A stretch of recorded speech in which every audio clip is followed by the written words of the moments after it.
Şimdi size tarihi bir gerçeklikten bahsetmek istiyorum. Bu bir verilen sözü tutmama hikayesidir. Yıl 1939. Albert Einstein ve arkadaşları atom enerjisinin silahlarda kullanılma ihtimalinden endişe duymaya başlıyor. Endişelerinin kaynağı tabii Nazi Almanyası. Hitler bu silahlarla milyonlarca insanı öldürebilir deyip dönemin ABD Başkanı Roosevelt'e bir mektup yazıyorlar. Mektup Roosevelt'in uykularını kaçırıyor. Başkan Einstein ve ekibinden tarihi bir ricada bulunuyor. Öyle bir atom bombası yapın ki Hitler atom bombası kullanmaya cesaret dahi edemesin.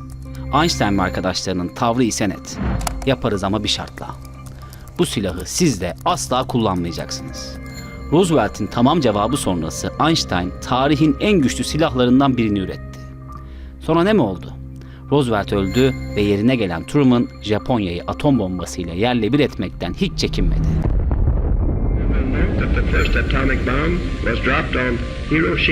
Yani tutulmayan söz bir felaket doğurmuştu. Dünya bugünlerde başka bir söz tutmama hikayesi daha yaşıyor. Bu sefer bu hikayenin aktörlerinden biri de Türkiye.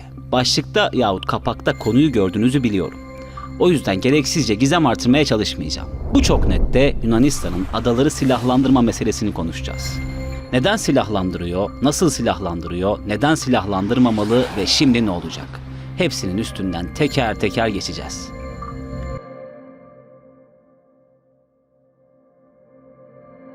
İçeriye geçmeden yalnızca birkaç saniyenizi alacağız. GZT olarak Yaptığımız işi seviyoruz ve çok çalışıyoruz. amacımız da GZT YouTube kanalını 1 milyon aboneye ulaştırmak. Bu da sadece sizin katkınızla mümkün. Abone ol butonuna tıklayarak 1 milyon yolculuğumuzda bize destek olabilirsiniz. Bir kişiden ne olur demeyin. Bizim için çok önemli. Şimdiden teşekkür ediyor. Ve hemen içeriye dönüyoruz. başlayalım. 1923'te imzalanan Lozan ve ondan 21 yıl sonra yürürlüğe konan Paris Antlaşmaları adalar meselesine dair oldukça net hükümler içeriyor. Her iki antlaşmaya göre Limni, Semadirek, Midilli, Sakız, Sisam, Nikarya ile Rodos, Kalki, Skarpanto, Kasos, Piskopis, Misiros, Kalimnos, Leros, Patmos, Lipsos, Sömbeki, İstanköy adaları ve tabi Meis adası kolluk kuvvetleri dışında silahlı bir kuvvetle doldurulamıyor. İsimlerini sayarken dahi yorulduğum bu adalarda tahkimat yapmak da kesinlikle yasak. Tahkimatın kelime anlamını söylersek olay daha net anlaşılabilir. Bir yeri düşman saldırısına karşı koruyabilecek duruma getirmek için yapılan hendek, siper, haberleşme gibi savunma tesislerine tahkimat deniyor. Bunların tamamı ve hatta çok daha fazlası tüm adalarda bilfiil bulunuyor. Çok daha fazlası derken inanın abartmıyorum. Jet üstünden mekanize ve topçu birliklerine kadar her şey şu anda bu adalarda. Az önce bahsettiğim her iki antlaşmada da Yunanistan bir söz verdi. Bu adalar bende kalacak ve ben buraları asla silahlandırmayacağım dedi. Tabii ki bu söz asla tutulmadı. Bu söz tutmama macerası 1960'ların ilk yarısında başladı. Türkiye gayri askeri statüdeki adaların silahlandırılması üstünden Birleşmiş Milletler nezdinde girişimlerde bulunsa da Kıbrıs Barış Harekatı bu silahlanmayı daha da hızlandırdı. The island was under Ottoman control for more than 300 years before being colonized by the British. Gayri askeri statüdeki adalardan Midilli Adası'na bir Yunan mekanize tümeni, Limni, Sakız ve Sisam adalarına birer Yunan mekanize tugayı olmak üzere 3 mekanize tugayı kuruldu. Taşos, Semadirek, Bozbaba, İpsara ve Ahikarya olmak üzere toplam 5 adaya da tabur alay seviyesinde askeri birlik konuşlandırıldı. Ayrıca Türkiye'ye yönelik jet harekatı için İstanköy, Rodos, Çoban, Limni ve Midilli adalarına havaalanları inşa edildi. Ve buralara savaş uçakları yerleştirildi. Yani Yunanistan gerçek bir savaşın ortasındaymış gibi hemen her yeri asker ve silahla doldurmaya devam ediyordu. Adalardaki tüm birliklerde yüzlerce tank, zırhlı araç, top ve binlerce asker bulunduğunu bir kez daha hatırlatmak istiyorum. Az önce Kıbrıs Barış Harekatı'ndan bahsettik. Harekat sonrası Yunanistan, Ege'de açık deniz alanı olarak kabul edilen alanların büyük kısmını kendi egemenliğine almak için karasularını 12 deniz miline çıkaracağını duyurmuştu. Burada belirlenen ilk sınırın 6 deniz mili olduğunu söylemeliyiz. Yani 2 katlık bir artış tek bir cümleyle aktif hale getiriliyordu. Türkiye bu hamleye 1975'te Ege ordusunu kurarak yanıt verdi ve 12 mil girişimi için savaş sebebi açıklamasını yaptı. Ortalık fena halde gerilmişti. Bu gerginlik 20 yıl boyunca sürecek ve dozajı hep belli bir seviyenin üstünde kalacak. 20 yıl sonra ne olduğunu da söyleyeceğim ancak önce bir soruya yanıt verelim istiyorum. Yunanistan, Lozan ve Paris Antlaşmalarına imza atmasına karşın neden ısrarla adaları silahlandırıyor ve askeri üsler oluşturuyor? Bir V daha ekleyelim. Yunanistan neye güveniyor? Öncelikle Atina'ya göre antlaşmaların yapıldığı sıradaki koşullar köklü biçimde değişmiş durumda. Bu değişiklik dolayısıyla da adalar üzerindeki sınırlamanın ortadan kalktığını iddia ediyorlar. Ayrıca boğazları silahtan arındıran Lozan Antlaşması yerine 1936 Montreux Antlaşması'nın geçtiğini ve boğazların tekrar silahlandırıldığını hatırlatıp Lozan'a hükümsüz diyorlar. Atina'nın en sık ve sıkılmadan başvurduğu gerekçe tam olarak bu. Boğazlar tekrar silahlandırıldığı için bu sistemin bir parçası olan adalar da silahlandırılabilir diyorlar. 75'te Türkiye tarafından verilen savaş çıkabilir uyarısı 1995'te bir kez daha aktif hale getirildi. O zaman tek bir yol var. O bayrak inecek, o asker gidecek. Bunun nedeni ise Yunanistan'ın Ege'de karasularını 12 mile çıkarmaya yönelik yeni çalışmalarıydı. Atina'ya net biçimde ikinci kez savaş uyarısı yapılmıştı. 1995'teki Kardak krizini biliyorsunuz.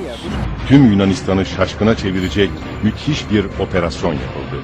Yunanistan ve Türkiye arasında savaşa en yakın anlardan biri de o dönem yaşandı. Tarih boyunca adalar meselesi üzerinden gerçekleşen hemen her şeyi konuşurken teknik bir detaydan bahsetmek istiyorum. Daha doğrusu bu meselenin gerçekleşme biçimini şimdi konuşabiliriz. Yunanistan adaları nasıl silahlandırıyor? Atina, adalara asker çıkarmalarını daha çok turist feribotlarıyla gerçekleştiriyor. Belli sayıda ve belli periyotlarla hareket eden feribotlar, çeşitli nöbet değişimlerini de göz önünde bulundurarak adalara asker yığma işlemini bizzat gerçekleştiriyor. Bu feribotlardaki askerlerin çoğunun özel eğitimlerden geçirilen Yunan ordusu mensupları olduğunu da söyleyelim. Yani Yunanistan'dan kalkan feribotlar, adalarda asker nüfusu oluşturmanın ilk adımı olarak özetlenebilir. Yine Yunanistan silah sevkiyatını da sivil gemilerle gerçekleştiriyor. Askeri gemilerin uluslararası antlaşmaların devreye girmesi ihtimalinde ellerini güçsüzleştireceği düşüncesi Yunanistan'ı sivil gemi, hatta yat ve tekneleri tercih etmeye yönlendiriyor diyebiliriz. Burada sanki antlaşmalara çok mu uyuyorlar dediğinizi duyar gibiyim. Bence de gayet haklısınız. Neyse, devam edelim. Bu arada gemi konusundaki hassasiyetlerine rağmen Yunanistan'ın antlaşmaları ihlal edip adaları silahlandırdığını gizlemediğini biliyor muydunuz? Evet, bu konuda oldukça rahatlar. Yunanistan Savunma Bakanı Nikos Panayotopoulos, Türkiye'nin Yunanistan'ı savaş çıkarmak ile tehdit ettiğini öne sürerek birçok farklı açıklama yaptı. Açıklamaların özeti şu: tehdit edilen silahsızlandırılamaz. Bakan bu ifadeleriyle taraf oldukları uluslararası antlaşmalara aykırı tutumlarını itiraf etmiş olsa da herhangi bir uluslararası yaptırımla karşılaşmadıkları da apaçık ortada. Peki uzmanlar adalar meselesine dair ne diyor? Genel kanı Yunanistan'ın adaları silahlandırmasının Türkiye'ye müdahale hakkı doğurduğu yönünde. Söz konusu durum Türkiye için potansiyel bir tehdit olmak konusunda oldukça net şartlara sahip. 23 adadan 22'sinin silahlandırılması, toplam 2 mekanize tümen, 4 mekanize Tugay, 16 tabur alay konuşlandırılmasına ek yapılan 5 havaalanı Türkiye'nin her türlü uluslararası girişimde elini güçlendiriyor diyebiliriz. Yunanistan'ın şartlar değişti yaklaşımına dair yapılan çok sayıda uzman analizi de oldukça sorunlu bir sürecin tam ortasında olduğumuza işaret ediyor. Burada çok taraflı antlaşma hükümlerinin değişmesinde temel kuralın oy birliği yahut 3'te 2 oy çokluğu olması gerekliliği gayet açık. Bu antlaşmaların Yunanistan tarafından kendi lehlerine değiştirilmeye çalışılan tüm maddeleri gerçek bir yasa ihlali anlamına geliyor. Doğu Akdeniz'de yaşanan güncel her gelişme Yunanistan ile Türkiye arasında oluşan gergin ortam, Ege Denizi'nde hukuki ve hatta askeri çok sayıda gelişmeyi mümkün kılmaya yetti. Silahlandırılan adalar meselesinin nasıl çözüme kavuşacağını ve Birleşmiş Milletler'in tutumunun ne olacağını zaman gösterecek olsa da gözümüzü uzun bir süre boyunca Ege'de tutmak zorunda olduğumuzu şimdiden söyleyebiliriz. Şaka yapmıyorum. Ciddi konuşuyorum. Türkiye, uluslararası anlaşmaların kendisine tanıdığı yetkileri gerektiğinde kullanmaktan da geri durmayacak. İçeriğin başında da konuştuğumuz gibi tutulmayan bir sözün neler doğuracağını öngörmek oldukça zor. Çok neti bir soruyla bitirmek istiyorum. Tüm şartlarını kabul edip imzaladığınız iki taraflı bir anlaşma düşünün. Karşı taraf yalnızca işine yarayan maddeleri kabul edip diğerlerini tümden reddediyor olsa siz ne yapardınız? Bugün konuştuklarımız bireysel bir söz tutmama hadisesinden çok uzakta. Bir ülke çokça ülkenin şahitliğinde sözünü tutmuyor. Peki çokça ülke bu bir ülkeye karşı nasıl bir tutum sergilemeli? Bu tutum sessizlikten ne kadar uzakta olmalı?